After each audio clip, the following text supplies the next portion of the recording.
the Pacific. General quarters. Battlefield for the largest deployment of U.S. naval forces in history. One of the biggest stories of that engagement is about one of the smallest vessels and the handful of men who sailed her. Skippers, they call themselves. They're not naval officers, they're nothing but a bunch of civilians dressed up in costume. Among them, a future president. Put in a fix to go the wrong way? Right. Mr. Kennedy, they're fighting out here.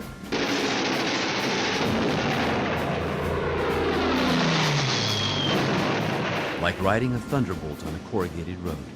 The enemy called them devil boats. Get those men out of the water! Though made of wood, they were pitted against the steel fortresses of the Imperial Navy. Hey!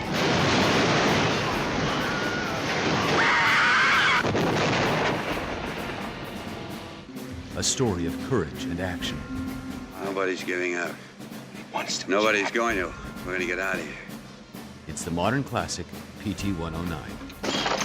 I don't want the deck back, I want the men that were standing on it.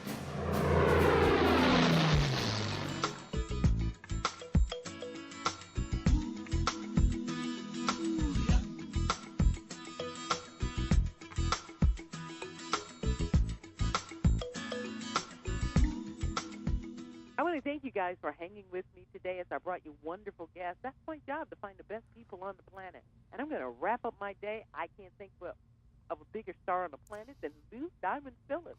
You remember him from La Bamba and one of the most well-produced movies I call Courage Under Fire. This is Lou Diamond Phillips. Welcome to the Valder Beebe Show. Thank you, Valder. How are you? I am so wonderful, and I'm glad to talk to you in my segment called A Sign of the Times, which talks about what's going on today. Now, I know you're on the military series, an officer in a movie. Would you like to tell us about that? Because I think it's very interesting. Absolutely. It's a wonderful concept. It's so very simple, but I think it's very profound. An officer in a movie on the military channel airs classic war films, and they might be from World War II. They might be from present-day conflicts like the Gulf War, and during the commercial breaks, my special guests in studio are decorated officers, officers that have been in battle, that many times have special insight into the plots, of the films that we're showing. And for me, they elevate these Hollywood films, and I think remind the American public that these war movies are inspired by real-life exploits, by real-life people who are out there, doing heroic things day in and day out. How does it feel sitting on the movie set or in the setting with these authentic people who traveled this journey? They're just not like actors. There's nothing wrong with actors, but actors portray something. These people have done something. Absolutely. I'm a pretender, I go in and I play makeup, and dress up and all that stuff.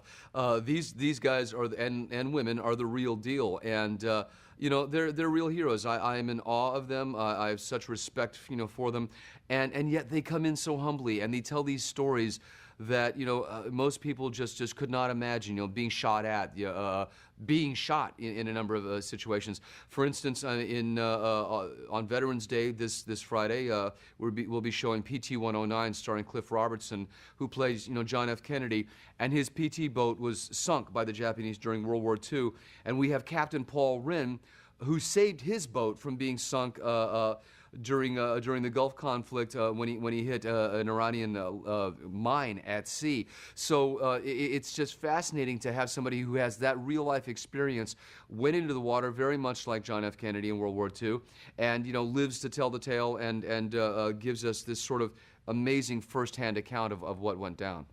You seem to have such passion about it. Tell me, what's your passion about the military? I come from a military family, so I understand. But tell my listening audience. I think so many of us do.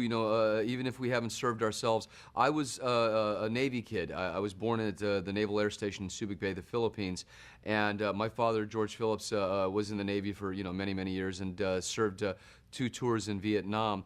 So I've been around military people, my entire life. Obviously, I've played a lot of cops. I played FBI. I played, soldiers as well, specifically in the film Courage Under Fire, that we'll be showing in our 2nd season on An Officer in a Movie.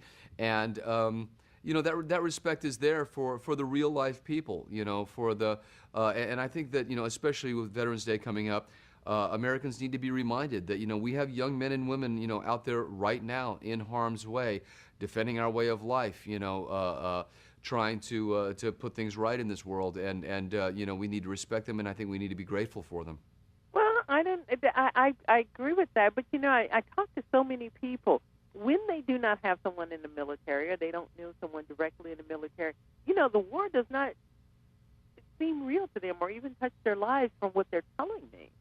Which is interesting because, yes, they don't have any direct contact with it.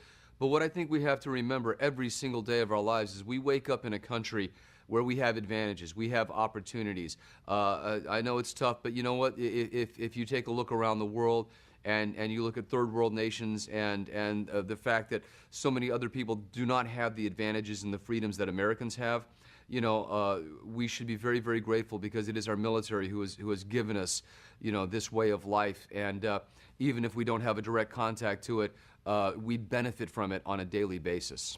Well, I think an officer, I love what you said. I think an officer in a movie, I think that's going to give people, hopefully, and I'm sure that's the premise behind it, a look at what it takes to be military and what it takes to protect America and other countries. Absolutely, and obviously many times I think we're preaching to the choir because the people who love the military channel are definitely military buffs.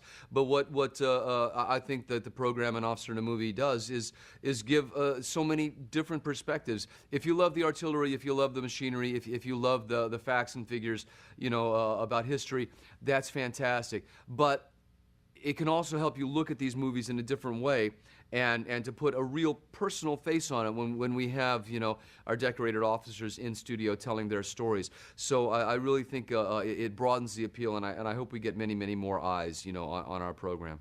Well, before I let you go, you mentioned Courage Under Fire coming up for Veterans Day, and I would love everybody to remember Veterans Day and honor it, not just the day off. Most people told me they get off. I don't think that was the intention of it, but Courage Under Fire is coming up. What was the best thing about doing that movie?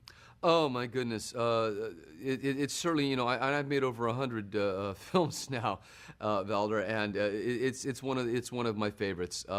It was an amazing role with an absolutely amazing, Denzel Washington, Meg Ryan, Matt Damon was unknown at the time. Yeah. So, you throw a stick and you hit a talented actor in that one. So you really had to bring your A game. And for me, it was an unforgettable experience. And I still love the film. So if people haven't seen it, then, when it airs, which is going to be a little bit in the future, I hope they've discovered An Officer in a Movie by then and will watch us on a regular basis. And An Officer in a Movie on the military channel. When do you come on so we can watch you? This Friday, we're showing PT 109 starring Cliff Robertson. And also on Saturday, we're actually showing 633 Squadron, also starring Cliff Robertson, who sadly passed in September. I had a wonderful opportunity to meet the man.